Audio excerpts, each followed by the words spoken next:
तो सबसे पहले हम धन्यवाद करते हैं परमपिता परमेश्वर का। मैं धन्यवाद करता हूँ शक्तिमान वर्तमान के लेखक एकॉर्ड टॉल साहब का, योगी इम्प्रेशंस का मेरठ वाले शर्मा जी, और जूम का भी बहुत बहुत धन्यवाद। इन सभी का धन्यवाद। जीवन में जो भी मुझे इस शरीर को, मन को, ऊर्जा को, आकाश को, आनंद को प्राप्त हुआ है, उन सब का भी बहुत बहुत धन्यवाद। हम पुस्तक पढ़ रहे हैं, जिसका अध्याय पढ़ रहे हैं अभी हम, आत्मज्ञान से परिपूर्ण संबंध। हिंदी की किताब में पेज नंबर 136 37। 137 की ऊपर की दो तीन लाइनें हमने पढ़ ली थी कल, और वहां रोक दिया था। तो मैं 136 की लास्ट की दो लाइनों से शुरू करता हूं, जिसमें बात हो रही थी लत जैसे संबंध से एनलाइटेंड संबंध की ओर। तो कभी कभार, ठौल साहब कह रहे हैं कि कभी कभार प्रेम की एक हल्की सी झलक मिल जाना भले ही संभव हो जाए, लेकिन प्रेम तब तक फल फूल नहीं सकता जब तक कि अपने मन के साथ कर ली गई तादात्म्यता से आप पूरी तरह मुक्त नहीं हो जाते, और आपकी प्रेजेंस पर्याप्त रूप से इतनी सघन नहीं हो जाती कि वह संचित दुख को विगलित कर दे, विनष्ट कर दे, या कम से कम आप एक दृष्टा की तरह तो प्रेजेंट रह सकें। तब संचित दुख आप पर हावी नहीं हो सकेंगे, और इसलिए वे प्रेम घाती नहीं बन पाएंगे। यहां तक हमने कल पढ़ लिया था। अब अगला टॉपिक है संबंध आत्मिक आध्यात्मिक साधना के रूप में। रिलेशंस जो हैं वो स्पिरिचुअलिटी साधना में कैसे काम करते हैं, देखते हैं अभी हम।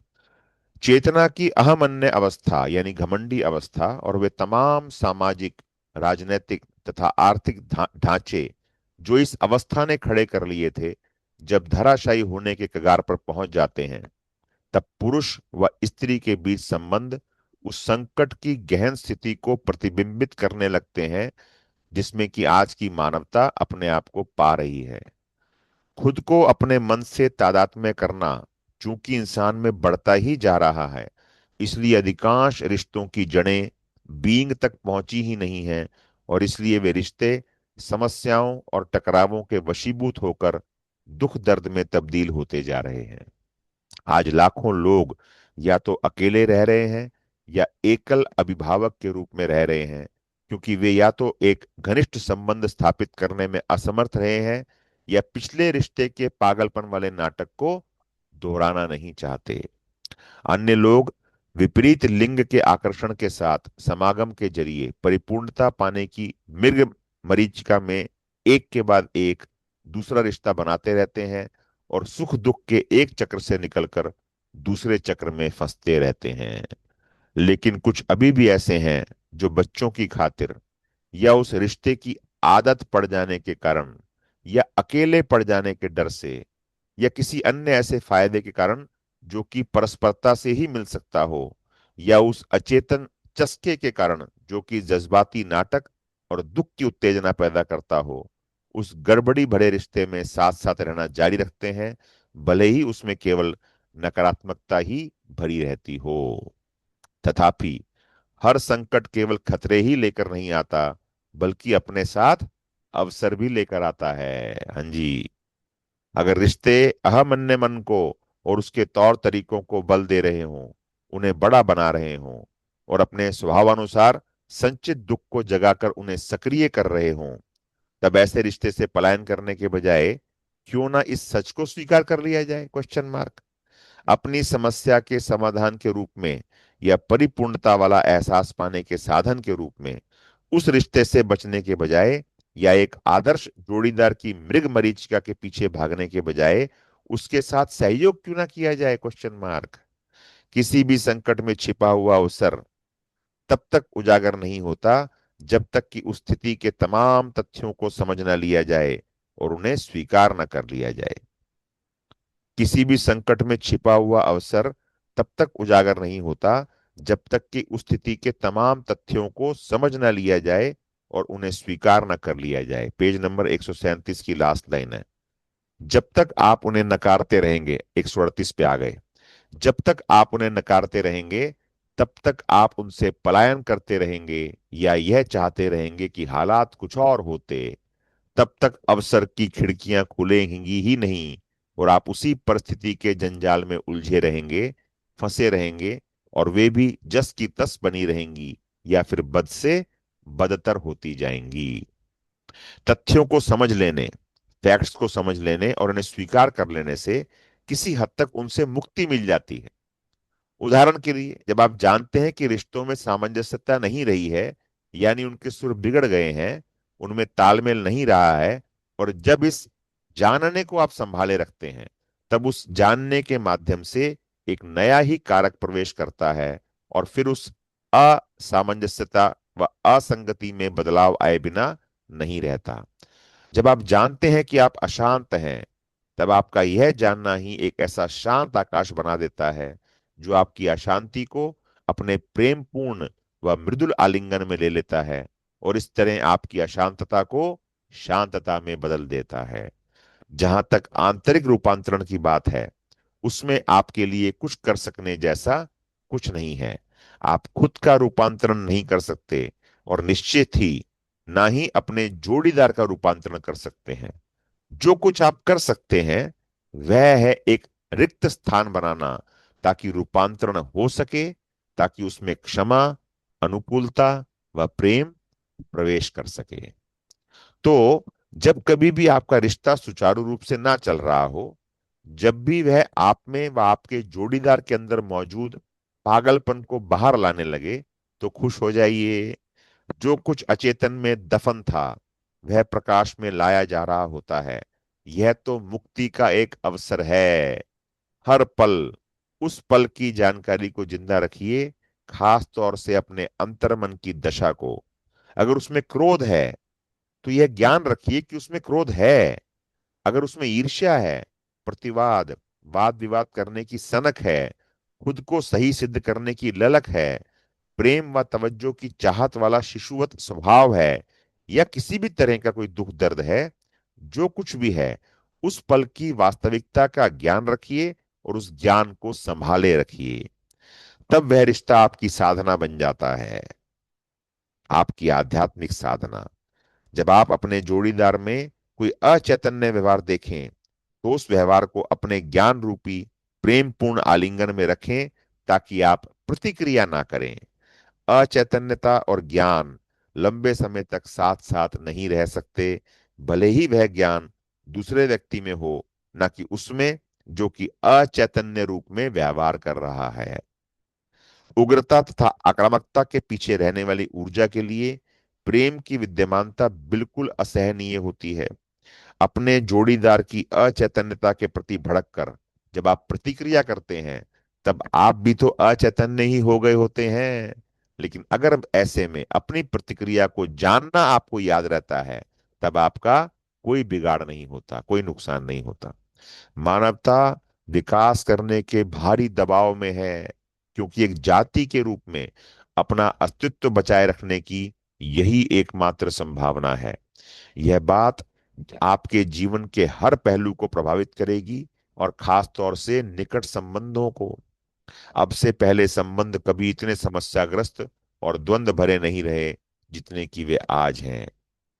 अगर आपने ध्यान दिया हो तो देखा होगा कि वे यहाँ आपको सुख और खुशी देने के लिए या पूर्णता देने के लिए नहीं है। अगर किसी संबंध के माध्यम से आप मुक्ति के लक्ष्य को पाने की कोशिश में लगे रहेंगे, तो बारंबार आपका मोह भंग होता रहेगा। लेकिन अगर आप यह बात स्वीकार कर लेते हैं कि संबंध आपको सुखी व खुश करने के लिए नहीं, बल्कि आपको चैतन्य बनाने के लिए है, तो संबंध आपको मुक्ति प्रस्तुत करेगा, और तब आप स्वयं को उस उच्चतर चेतना के स्तर पर ला रहे होंगे जो इस संसार में आना चाहती है। लेकिन जो लोग पुराने ही ढर्रे को थामे रहते हैं, उनके लिए तो दुख दर्द, भ्रम भ्रांति और पागलपन बढ़ता ही रहता है। जिज्ञासु का सवाल आ गया, जिज्ञासु क्या कह रहा है? मेरा मानना है कि किसी संबंध को एक आध्यात्मिक साधना बनाने के लिए दो जनों की तो आवश्यकता पड़ेगी ही। उदाहरण के लिए, मेरा जोड़ीदार अभी भी ईर्ष्या करने और लगाम अपने हाथ में रखने के पुराने ढर्रे के व्यवहार पर ही चल रहा है। मैंने कई बार यह बात उसे बताई है, लेकिन उसकी समझ में नहीं आती है जी? जिज्ञासु कह रहा है। टॉल साहब क्या कह रहे हैं?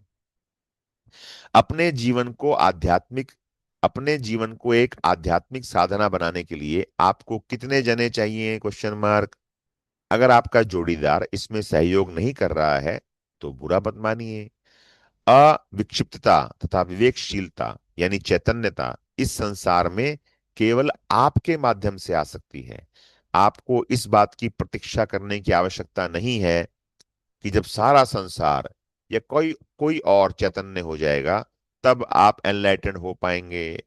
फिर तो आप जीवन भर प्रतीक्षा में ही बैठे रहेंगे।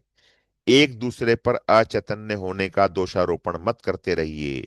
ज्यों ही आप वाद विवाद में पड़ जाते हैं, त्यों ही आप अपनी किसी मानसिक अवस्था के साथ तादात्म्य हो जाते हैं, और फिर आप न केवल उस अवस्था को बल्कि अपने अहम भाव को भी बचाने में लग जाते हैं।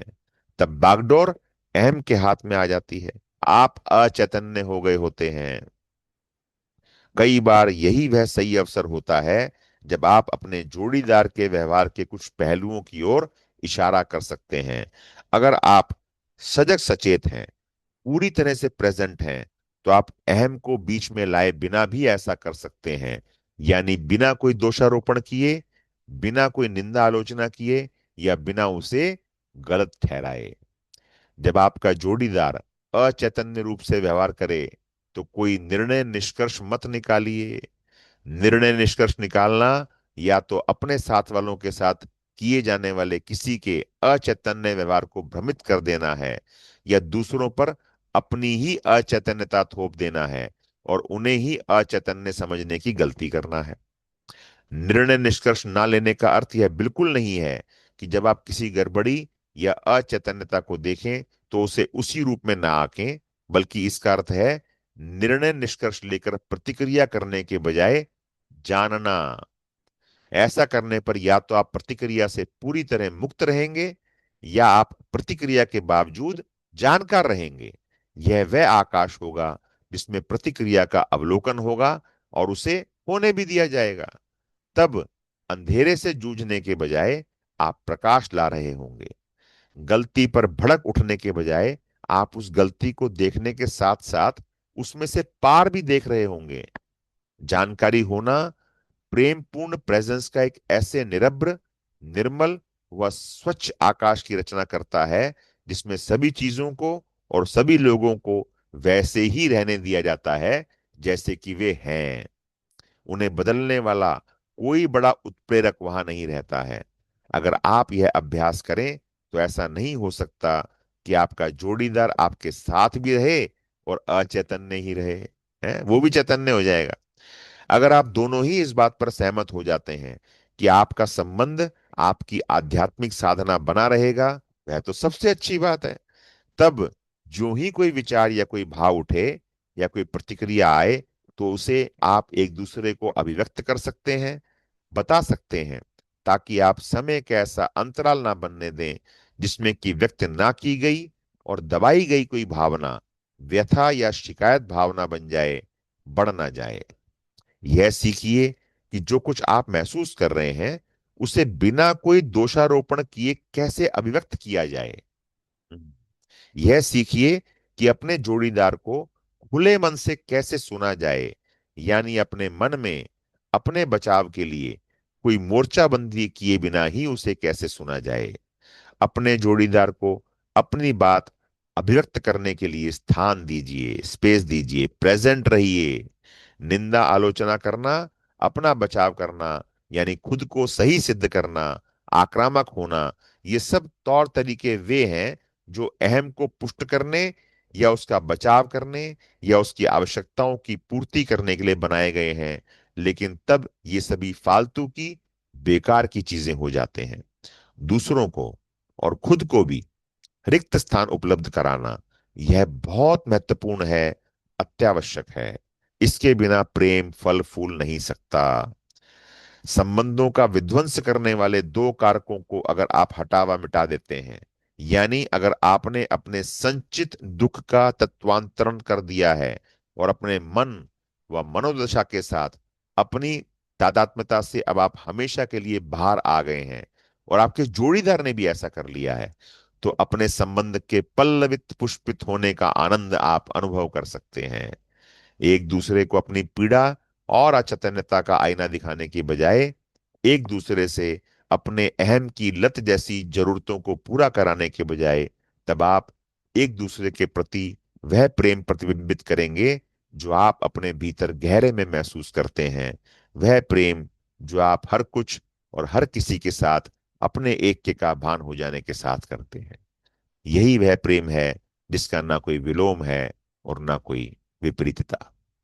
अगर आपका जोड़ीदार तब भी अपने मन और अपने संचित दुख के साथ तादात्म्यता बनाए रखता है, जबकि आप उस सबसे मुक्त व स्वतंत्र हो चुके हों, तब यह एक बड़ी चुनौती होगी, आपके लिए नहीं बल्कि आपके जोड़ीदार के लिए।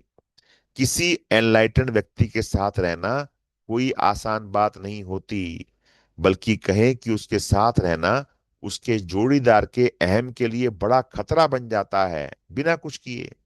याद रखिए कि अहम को खुराक चाहिए होती है, समस्याओं के रूप में, द्वंद्व व टकराव के रूप में और शत्रुओं के रूप में, ताकि वह अलगाव की उस भावना को पुष्ट करता रह सके जिस पर कि उसकी पहचान निर्भर रहती है।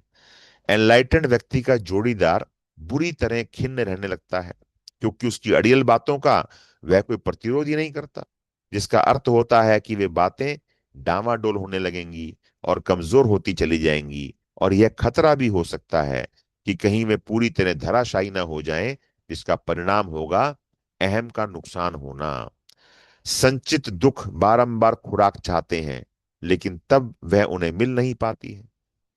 वाद विवाद, बहसबाजी, नाटक, तमाशा और द्वंद्व टकराव की उसकी तलब तब पूरी ही नहीं होती है। किंतु सावधान, कुछ लोग जो अनुक्रिया नहीं करते, जो भाव शून्य हैं, उदासीन और असंवेदनशील हैं, या अपने एहसासों से कटे रहते हैं, वे ऐसा मान सकते हैं या दूसरों को यह विश्वास दिलाने का प्रयास करते हैं कि वे तो एनलाइटेंड हैं, या कम से कम यह कि उनमें कोई गड़बड़ नहीं है और सारी गड़बड़ उनके जोड़ीदार में है। महिलाओं की अपेक्षा पुरुष ऐसा प्रदर्शन अधिक किया करते हैं। वे अपनी जोड़ीदार को कम समझ वाली और भावुक मानते हैं, लेकिन अगर आप अपनी भावनाओं को महसूस कर सकते हैं, तो फिर उनके बिल्कुल तले रहने वाले आंतरिक शरीर से दूर नहीं रह जाते हैं। अगर आप मुख्यतः केवल अपने सिर में ही रहा करते हैं, तो यह फासला बहुत बढ़ जाता है, और तब अपने आंतरिक शरीर तक पहुंचने के लिए आपको भावनात्मक शरीर में चैतन्यता को प्रवेश कराने की आवश्यकता पड़ती है। आपके अंदर से यदि प्रेम और आनंद फूट नहीं रहा है, अगर आप पूरी तरह से वर्तमान में विद्यमान नहीं रहते हैं और सभी के प्रति अगर आप खुले नहीं हैं, तो यह एनलाइटनमेंट नहीं है। यह जानने का दूसरा पैमाना यह देखना है कि वह व्यक्ति किसी कठिन या चुनौतीपूर्ण परिस्थिति में या स्थितियां प्रतिकूल हो जाने पर कैसा व्यवहार करता है। अगर आपका एनलाइटनमेंट एक अहम भाव वाला आत्म मोह है, तो जीवन जल्दी ही आपको ऐसी एक चुनौती देगा जो कि आपकी अचैतन्यता को किसी न किसी रूप में बाहर ले आएगा, जैसे भय, क्रोध, आत्म रक्षात्मकता, निर्णय निष्कर्ष अवसाद इत्यादि। अगर आप संबंध में हैं, तो आपकी कई चुनौतियां आपके जोड़ीदार की मार्फत आएंगी। उदाहरण के लिए, किसी महिला के लिए उसका पति एक भाव शून्य पति के रूप में चुनौती बनकर आ सकता है, जो कि लगभग पूरी तरह बस अपने सिर में ही रहा करता है। पति के प्रेजेंस ना रहने के कारण पत्नी की बात ना सुन पाना, उसे तवज्जो ना देना और उसके होने के लिए रिक्त स्थान ना देना, महिला को ये चुनौतियां मिल सकती हैं। संबंध में प्रेम का लोप हो जाना, जिसे कि पुरुष की अपेक्षा महिला अधिक गहराई तक महसूस करती है, ऐसा होना महिला में संचित दुख को उभार देता है और उसके जरिए वह अपने पति पर हमलावर हो जाती है, जैसे दोष मढ़ना, निंदा आलोचना करना, गलत ठहराना इत्यादि। यही बातें पलटकर पति की चुनौतियां बन जाती हैं। पत्नी के संचित दुख के आक्रमण से खुद को बचाने के लिए, जिसे कि वह पूरी तरह अवांछित मानता है, वह अपनी ही मनोदशा की खाई में और गहरे उतर जाता है, और फिर या तो वह खुद को सही सिद्ध करने में लग जाता है, या अपना बचाव करने लगता है, या पलटकर हमला करने लगता है। फलस्वरूप यह सब उसके संचित दुख को उभार देता है। जब दोनों ही इस तरह से एक दूसरे पर हावी हो जाते हैं, तब गहन अचैतन्यता की, भावनात्मक हिंसा की, असभ्यतापूर्ण आक्रमण या पलटवार की अवस्था आ जाती है। और यह अवस्था तब तक नहीं जाती है जब तक कि दोनों के संचित दुख फिर से खुद को शांत नहीं कर लेते और फिर सुषुप्तावस्था में नहीं चले जाते अगली बार तक के लिए। असंख्य संभावित घटनाक्रमों में से यह केवल एक उदाहरण है। स्त्री पुरुष संबंध में अचैतन्यता जिस तरह भबक कर बाहर आती है, उस पर अनेकों किताबें लिखी जा चुकी हैं और उनसे भी ज्यादा अभी और लिखी जा सकती हैं। लेकिन जैसा कि मैं पहले भी कह चुका हूं, एक बार अगर आप इस विकार का, इस गड़बड़ का मूल कारण जान लें, तो फिर आपको यह जानने की जरूरत नहीं रह जाएगी कि यह कितने रूपों में प्रकट हुआ करता है। जिस दृश्य का मैंने उल्लेख किया है उस पर तनिक एक दृष्टि और डाल लीजिए। ऐसे हर मामले में जो चुनौती रहती है, वे वास्तव में रूप बदलकर आया हुआ मुक्ति का एक अवसर होती है, अपॉर्चुनिटी। प्रकट हो रही गड़बड़ की प्रक्रिया की हर मामले में अचैतन्यता से मुक्ति होना संभव है। उदाहरण के लिए, महिला की आक्रामकता पुरुष के वास्ते अपने मन की तादात्म्य अवस्था से बाहर निकल जाने के लिए, जाग कर अब में आ जाने के लिए, अपने मन के साथ अधिकाधिक तादाद में रहने या अचैतन्य रहने के बजाय प्रेजेंट रहने के लिए एक संकेत, एक सूचक बन सकता है। महिला स्वयं संचित दुख हो जाने के बजाय ऐसी जानकार बन सकती है जो कि खुद में ही अपने दुख दर्द का अवलोकन कर सके और इस तरह अब की शक्ति पा सके, वह दुख दर्द का तत्वांतरण कर सके। इससे दुख दर्द के आदतन व अनजाने में ही बाहर फूट कर आने की प्रवृत्ति को दूर किया जा सकता है। तब वह अपनी भावनाओं को अपने पति के सामने अभिव्यक्त कर सकती है। हालांकि इस बात की कोई गारंटी नहीं है कि वह सुनेगा ही, लेकिन यह बात उसे विद्यमान व उपस्थित रहने का एक अच्छा अवसर प्रदान करेगी और निश्चय ही मन के पुराने ढर्रे के बिना सोचे समझे और बारंबार बाहर फूटकर आने वाले पागलपन के चक्र को तोड़ देगी। अगर महिला यह अवसर खो देती है, तो भी पुरुष स्वयं एक प्रतिक्रिया बन जाने के बजाय उसकी पीड़ा के प्रति अपने मानसिक भावनात्मक प्रतिक्रिया को, अपनी बचाव की मुद्रा को तो देख ही सकता है।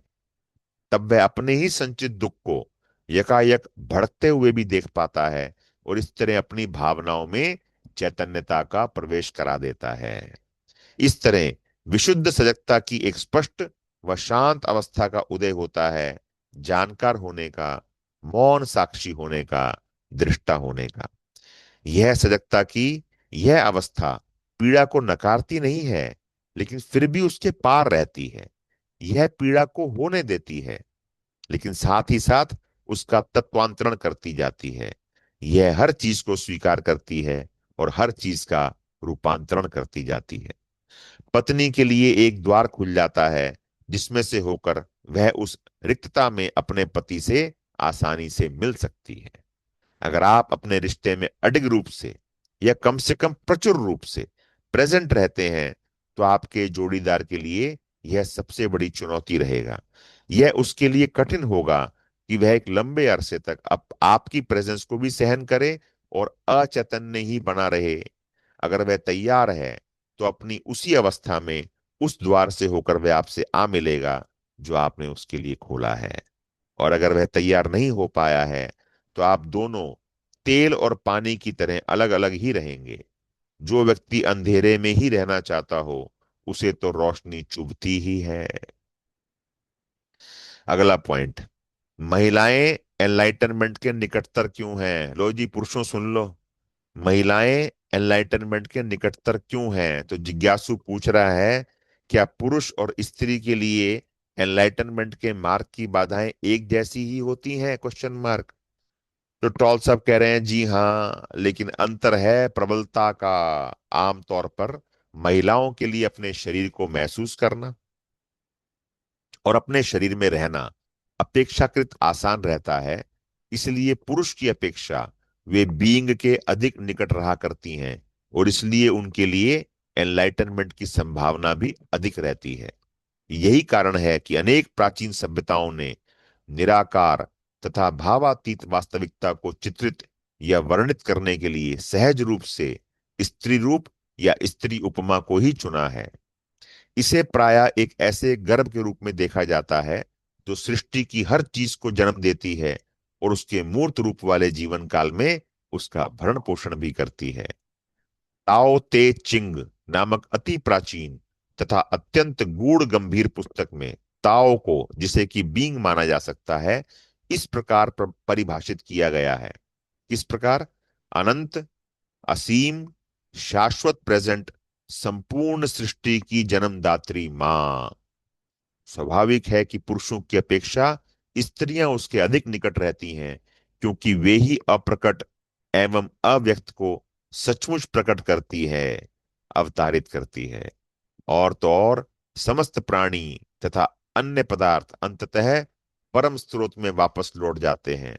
सब कुछ ताओ में समाप्त हो जाता है, केवल वही चिरस्थायी रहता है। और चूंकि स्रोत को, ओरिजिन को स्त्री माना गया है, अतः मनोविज्ञान में तथा पुराण विज्ञान में इसे आदि स्त्री के प्रकाश व अंधकार वाले आयामों के रूप में वर्णित किया गया है। परम देवी या दिव्य मां के दो आयाम होते हैं। वह जीवन देती है और वही जीवन लेती है। जब मनुष्य के मन का प्रभुत्व हो गया और उसका संपर्क जब अपने दिव्य सार तत्व के साथ नहीं रहा, तब मनुष्यों ने ईश्वर को पुरुष रूप में मानना आरंभ कर दिया। समाज भी पुरुष प्रधान हो गया और स्त्रियों को पुरुष अधीन बना दिया गया। मैं यह नहीं कह रहा हूं, कौन? टॉल साहब कह रहे हैं कि मैं यह नहीं कह रहा हूं कि दिव्यता की पहले वाली स्त्री प्रधान अवस्था में वापस जाया जाए। कुछ लोग अब ईश्वर के बजाय देवी शब्द का प्रयोग करने लगे हैं। वे स्त्री व पुरुष के बीच के उस संतुलन संतुलन को फिर से ठीक कर रहे हैं, जो कि बहुत पहले कहीं गुम हो गया था। और यह एक अच्छी बात है, लेकिन अभी भी यह एक प्रतीक ही है, एक धारणा ही है, शायद अस्थायी प्रयोग के लिए है। बिल्कुल वैसे ही जैसे कोई नक्शा या मार्ग सूचक कुछ समय के लिए प्रयुक्त किया जाता है, लेकिन ये प्रतीक व धारणाएं ही तब सहायक के बजाय बाधक बन जाती हैं, जब आप इन तमाम प्रतीकों व धारणाओं से परे की वास्तविकता को जानने की तैयारी कर रहे होते हैं। हालांकि यह सच तो फिर भी बना ही रहता है कि मन की शक्ति का बल हमेशा पौरुषेय ही रहता है। मन प्रतिरोध किया करता है, नियंत्रण अपने हाथ में लेने के लिए जद्दोजहद किया करता है, औरों का इस्तेमाल करता है, हेरा फेरी किया करता है, आक्रमण करता है, हथियाने और कब्जाने की कोशिशें किया करता है, वगैरह वगैरह। यही कारण है कि परंपरागत ईश्वर पितृसत्तात्मक हो गया, वह नियता नियंत्रक हो गया और एक ऐसा क्रुद्ध व्यक्तित्व हो गया जिससे कि आपको डरना ही है, जैसे कि ओल्ड टेस्टामेंट में बताया गया है। ऐसा ईश्वर तो मानव मन की ही उपज हो सकता है। मन से पार जाने के लिए और बीइंग के गहन सत्य के साथ पुनः जुड़ने के लिए एक अलग ही तरह के गुण धर्म की आवश्यकता होती है, जैसे समर्पण, निर्णय निष्कर्ष से परहेज, एक खुलापन जो कि जीवन का प्रतिरोध करने के बजाय उसे होने दे, और सभी को अपनी समझदारी के स्नेहिल आलिंगन में रखने की क्षमता। ये सब गुण स्त्री भावनाओं के साथ अधिक संबद्ध रहते हैं। मन शक्ति कठोर और अनम्य होती है, जबकि बीइंग की शक्ति कोमल और नम्य होती है, लेकिन फिर भी वह मन के मुकाबले असीम शक्तिशाली होती है। मन हमारी सभ्यता को चलाता है, जबकि बीइंग के हाथों में हमारे इस ग्रह का और परे का भी समस्त जीवन चलता है। बीइंग वही प्रज्ञा है जिसका प्रकट रूप ही इस भौतिक ब्रह्मांड के रूप में हमें दिख रहा है। आज पुरुषों की और स्त्रियों की भी अधिकांश संख्या अभी भी मन के अधीन है, यानी वह विचार करता और संचित दुख के साथ खुद को तादात्म्य किए हुए हैं। दरअसल यही वह अवस्था है जो एनलाइटनमेंट नहीं होने देती है, प्रेम को फलने फूलने नहीं देती है। यह माना जाता है कि पुरुष के लिए तो सबसे बड़ी बाधा उसका विचार करता मन है, और स्त्रियों के लिए सबसे बड़ी बाधा उनका संचित दुख से लगाव होना है। हालांकि कुछ मामलों में स्थिति इससे उलट भी हो सकती है और कुछ में दोनों बातें हो सकती हैं। अगला टॉपिक है महिलाओं के सामूहिक संचित दुख का अंत करना। तो जिज्ञासु कह रहे हैं संचित दुख महिलाओं के लिए एक बड़ी बाधा क्यों है, क्वेश्चन मार्क। संचित दुख का व्यक्तिगत पहलू भी होता है और सामूहिक पहलू भी। व्यक्तिगत पहलू में तो व्यक्ति के निजी अतीत में उठाए गए भावनात्मक दुख तकलीफों के एकत्र अवशेष आते हैं, और सामूहिक पहलू में मानव मन में एकत्र वे दुख तकलीफें आते हैं जो कि हजारों वर्षों से रोग, अत्याचार, उत्पीड़न, युद्ध, हत्या, क्रूरता, विक्षिप्तता इत्यादि के माध्यम से मिले हैं। हर एक के संचित दुख में यह सामूहिक संचित दुख भी शामिल रहा करता है। सामूहिक संचित दुख में दुख के कई रूप शामिल रहते हैं।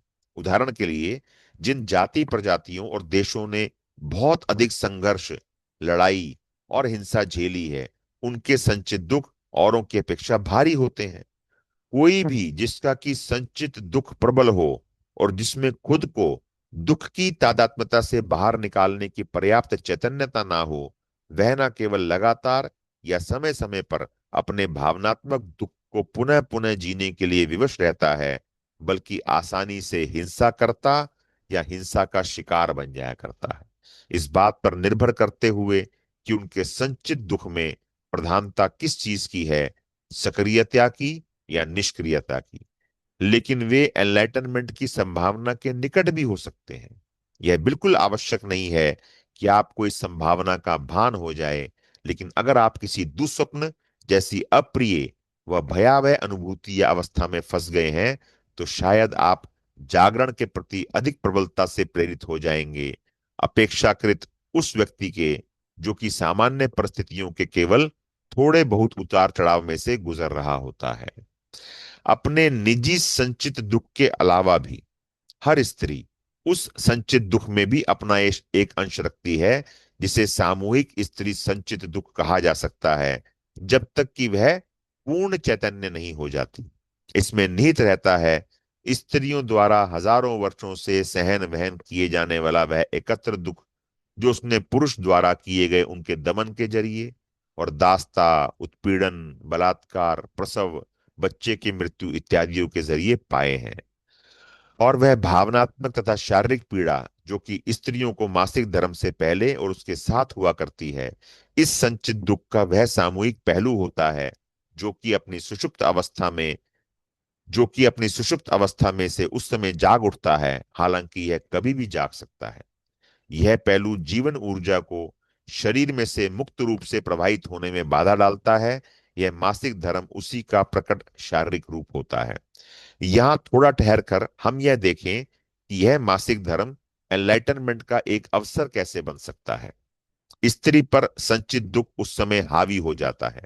आप स्त्रियों में एक अत्यंत शक्तिशाली ऊर्जा का आवेग होता है जो अपने साथ अचैतन्य तादात्म्यता कर लेने के लिए आपको आसानी से खींच सकता है। तब आप एक सक्रिय ऊर्जा क्षेत्र के अधीन हो जाती हैं जो आपके आंतरिक आकाश पर कब्जा कर लेता है और ऐसा दिखाने लगता है कि जैसे वह आप ही हैं, लेकिन वास्तविकता तो यही है कि वह आप नहीं होती। वह आपके माध्यम से बोलता है, आपके माध्यम से कार्य करता व सोचता है। वह आपके जीवन में नकारात्मक स्थितियां पैदा करता है ताकि उस ऊर्जा से वह खुराक ले सके। वह और दुख दर्द चाहता है किसी भी रूप में। इस प्रक्रिया का वर्णन मैं पहले भी कर चुका हूं। वह एक दुष्चक्र बन सकता है, विनाशकारी हो सकता है। वह अतीत दुख, खालिस दुख होता है, लेकिन वह आप नहीं होती। जो स्त्रियां पूर्ण चैतन्यता की तरफ बढ़ रही हैं, मैं रोक रहा हूं यहां पर, कल पढ़ेंगे बाकी। तो ये लास्ट लाइन मैंने पढ़ी, वह एक दुष्चक्र बन सकता है, विनाशकारी हो सकता है। वह अतीत दुख, खालिस दुख होता है, लेकिन वह आप नहीं होती।